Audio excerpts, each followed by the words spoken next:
ठरलं तर मग या मालिकेच्या 28 ऑक्टोबरच्या भागामध्ये सगळेजण आता छानपैकी ब्रेकफास्टला बसलेले असतात.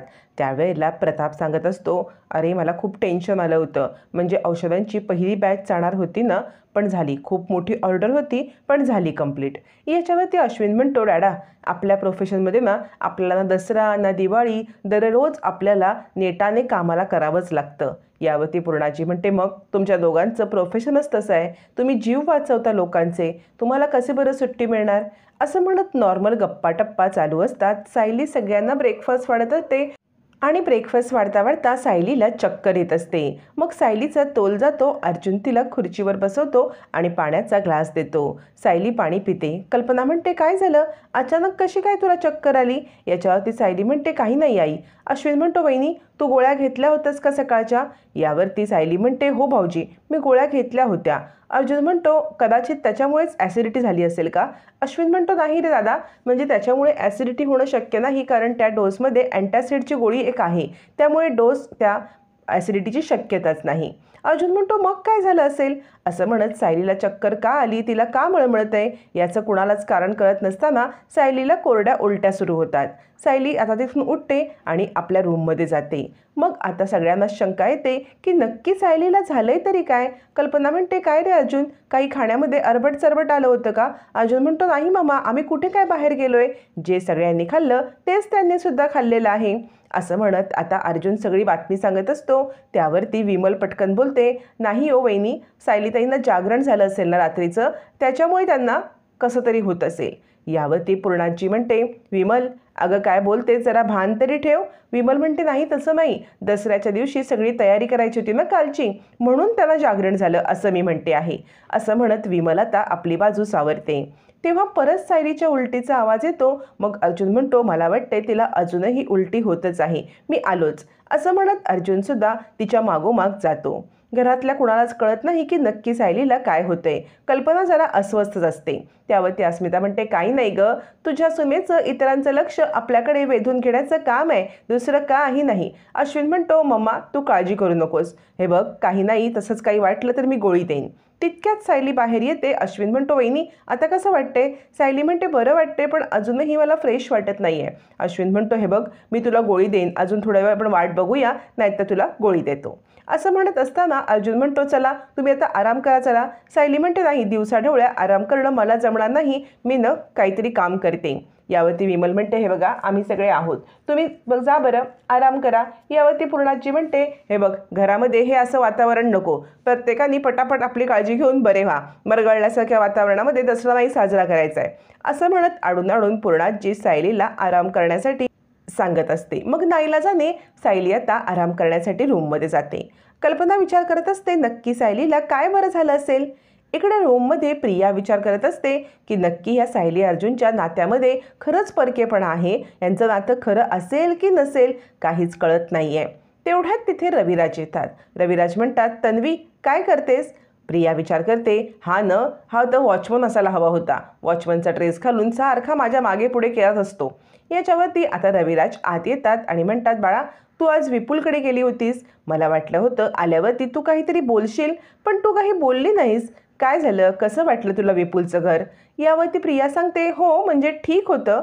रविराज म्हणतात, आवडलं ना तुला? म्हणजे लग्नाची पुढची बोलणी करायला काही हरकत आहे का? म्हणजे विपुलचे घरचे वगैरे भेटले ना तुला? प्रिया म्हणत असते, बाबा तुम्ही माझ्या लग्नाची इतकी घाई का करताय? इतक्या वर्षांनी आत्ता तर मी तुम्हाला भेटलेली आहे, मला तुम्हाला सोडून कुठे म्हणजे कुठे जायचं नाही.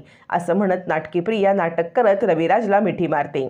यावरती रविराज म्हणतात, बाळा वेडी आहेस का गं तू? अगं प्रत्येक मुलीला आपल्या सासरी जावंच लागतं आणि मी आहेच की, जन्मासाठी मी तुझा बापच राहणार आहे आता. असं म्हणत रविराज तिला समजवत असतात. प्रिया तोंड वाकडं करते आणि विचार करते, या विपुलचा काहीतरी बंदोबस्त करायलाच पाहिजे. इकडे तोपर्यंत कल्पनाची रोजची कामं चालू असतात. तिकडे विमल येते. कल्पना म्हणते, मला सायलीची खूप काळजी वाटते गं विमल. आता विमल म्हणते, काळजी करू नका, आपण अर्जुन दादांना विचारूया की त्यांची तब्येत कशी आहे. तितक्यात अर्जुन खाली येतो. कल्पना म्हणते, काय रे कशी आहे सायली?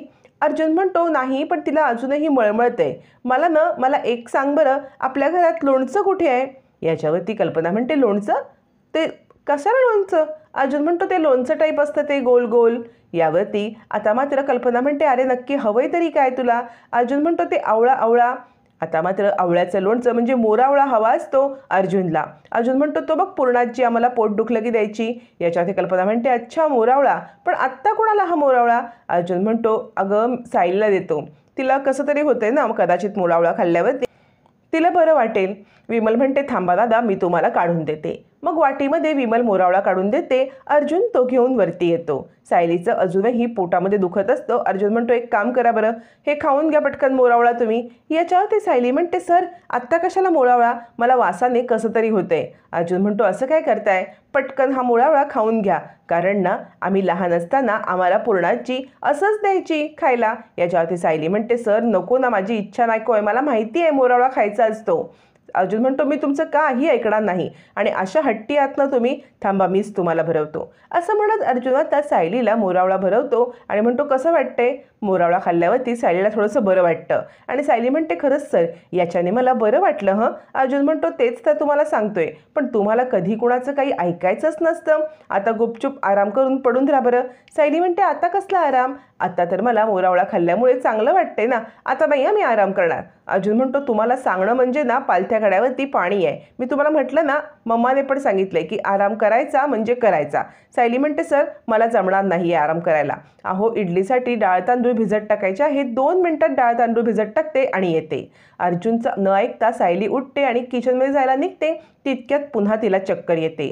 अर्जुन तिला सावरतो आणि म्हणतो, तुम्हाला सांगितलं ना की आराम करा म्हणून, काय चाललंय तुमचं, या बसा इकडे. असं म्हणत तो सायलीला कम्फर्टेबली बसवतो, पण सायली काही आरामाला तयार नसते. ती सांगते, मी फक्त डाळ तांदूळ इडलीचे भिजत टाकून येते, आणि ती अर्जुनचं न ऐकता खाली जाते. अर्जुन म्हणतो, बरोबर आहे, मी एकटाच मूर्ख ना, आणि मी तर मूर्खांचा राजाच आहे, तुम्हाला सांगतोय ते तुम्हाला ऐकायचंच नाही आहे. जा जा जा, शेजाऱ्या पाजाऱ्यांसाठी सगळ्यांसाठी इडल्या करा, माझं कोण ऐकणार? असं म्हणत अर्जुनचा संताप होत असतो, कारण सायली त्याचं काहीही न ऐकता आता खाली गेलेली असते. तोपर्यंत इकडे आता प्रिया नागराजा सांगायला येते, त्या किल्लेदारला सांगा जरा, सांगा माझ्या लग्नाची एवढी घाई करू नकोस. यावरती नागराज म्हणतो, सगळ्यात महत्त्वाचं म्हणजे त्याला किल्लेदार बोलणं सोड, मी पण किल्लेदारच आहे. याच्यावरती प्रिया हंगत असते, हो पण त्यांना सांगा तरी, त्यांना सांगा की बाद झालं, तन्वीच्या लग्नाचा विचार करू नकोस म्हणून. नागराज म्हणतो, मी काय म्हणतो प्रिया, पण तुला तसंही अगदी स्मार्ट नवरा असण्याची काय गरज आहे, म्हणजे आहे तो थोडासा बावळट, पण करून टाक की त्याच्याशी लग्न. याच्यावरती प्रिया चिडते आणि म्हणते, तुम्ही माझी चेष्टा मस्करी करू नका. एकतर खोट्या बापाला झेलणं म्हणजे किती कठीण काम असतं तुम्हाला माहिती आहे का? खोटा बाप आणि असं त्याला सगळं सांगत बसणं किती कठीण काम आहे. आता सारखं खोटा बाप हे सगळं बोलत असताना मात्र तिकडे सुमनची एंट्री होते. सुमन आता हे सगळं ऐकते आणि काय बोलतेस असं म्हणत सुमनची एंट्री झालेली असते. प्रियाचा खोटा बाप हे बोलणं आता मात्र सुमनने अचूक ऐकलेलं असतं आणि आता प्रिया आणि नागराज यांना जाब विचारण्यासाठी सुमन तिकडे आलेली असते. प्रिया आणि नागराज दोघंही चांगलेच घाबरतात, कारण त्यांची चोरी पकडली गेलेली असते. तोपर्यंत इकडे आता डाळ तांदूळ भिजत टाकायला सायली किचनमध्ये येते. किचनमध्ये आल्यावरती सायली पुन्हा एकदा कामाला लागते आणि तितक्यात विमल येते. विमल म्हणते, सायलीताई तुम्हाला सांगितले ना नकाही कामं करत बसू. सायली म्हणते, काही नाही हो विमलताई, पटकन डाळ तांदूळ भिजत टाकते.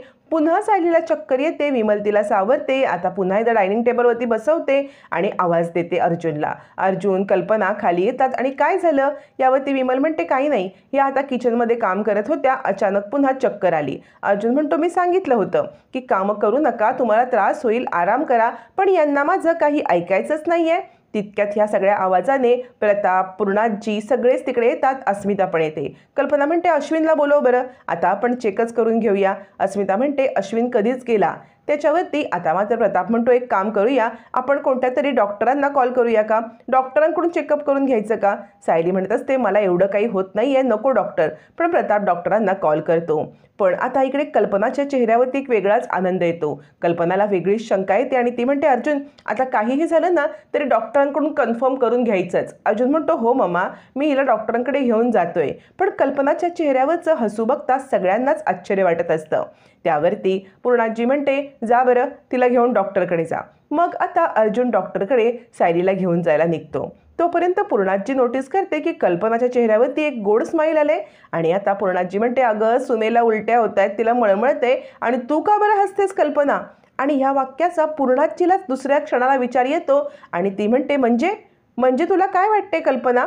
याच्यावरती कल्पना म्हणते पूर्णाई कसली लक्षणं आहेत ही? बघा ना, कोरड्या उलट्या होत आहेत, तिला मळमळतंय, तिला चक्कर येते, सकाळपासून खायची काही इच्छा होत नाही आहे. मग अजून काय म्हणायचं? कसली लक्षणं आहेत? तुम्हाला नाही वाटत का की सायली प्रेग्नंट आहे म्हणून? असं म्हणत कल्पनाने खूप मोठा बॉम्ब फोडलेला असतो. त्यावरती विमल म्हणते हो, आणि 2-4 दिवस मी पाहते ना तर सायलीताई काही खातपीत पण नाही. एका क्षणाला पूर्णाजीच्या चेहऱ्यावरती गोड स्माईल येतं. त्यावेळेला कल्पना म्हणते कळते का पूर्णाई, तुम्ही पणजी होणार आहात, पणजी. पूर्णाजीच्या चेहऱ्यावरती हसू येतं पण दुसऱ्या क्षणाला ते हसू मावळतं. आता मात्र सगळ्यांना कन्फर्म होतं की सायली प्रेग्नंट आहे. त्यावरती प्रताप म्हणतो कल्पना उगाच मनातले खेळ खेळत बसू नकोस. डॉक्टरांकडे गेलेत ना, ते डॉक्टरांकडे जाऊन येतील आणि मग डॉक्टर जे सांगतील त्यावरती ठरवू आपण काय करायचं ते. तुझ्या मनातले सगळे विचार थांबव बरं, आणि त्या दोघंजणं डॉक्टरकडून येण्याची वाट बघ. सारखं सारखं तेच बोलत बसू नको. असं म्हणत प्रताप आता कल्पनाला मनातले विचार काढून टाकायला सांगतो आणि सगळेजण आपापल्या रूममध्ये जातात. तोपर्यंत कल्पना विमलला म्हणते विमल सांग बरं, तू या मनातल्या विचारांना कसं मी थांबवू? मला 100% खात्री आहे की सायली अर्जुन हे आई बाबा होणार आहेत. विमलसुद्धा या सगळ्याला दुजोरा देते. मग सायली आणि अर्जुन घरी येतात. कल्पना त्यांना पेढा भरवते आणि म्हणते माझ्या मनातली इच्छा पूर्ण झाली. आज इतक्या दिवसांनी या घरामध्ये खूप आनंदाचा क्षण आला आहे. अर्जुन सायलीला काहीच कळत नाही. ते दोघंजण पेढा हातामध्ये घेतात आणि त्याच वेळी अर्जुन म्हणतो मम्मा कसला हा पेढा? याच्यावरती आता कल्पना सांगते तुम्ही दोघंजण आई बाबा होणार आहात. असं म्हटल्यावरती दोघांनाही खूप मोठा धक्का बसतो. जी गोष्ट आपल्यालाच माहिती नाही ती गोष्ट मम्माकडून आपल्याला ऐकायला लागते. अर्जुनला मोठा धक्का बसतो. कल्पना म्हणते अरे डॉक्टरना जे सांगायचं ते सांगतील, पण मला खात्री आहे की सायली प्रेग्नंट आहे आणि या घरामध्ये आता पुन्हा एकदा छोटी पावलं दुडुदुडू धावणार आहेत. आता मात्र सगळ्यांनाच धक्का बसतो. कल्पना आधीच कन्क्लुजन काढून मोकळी झालेली असते. आता कल्पनाचं हे कन्क्लुजन खरं आहे की खोटं हे आता डॉक्टरच उद्या क्लिअर करणार.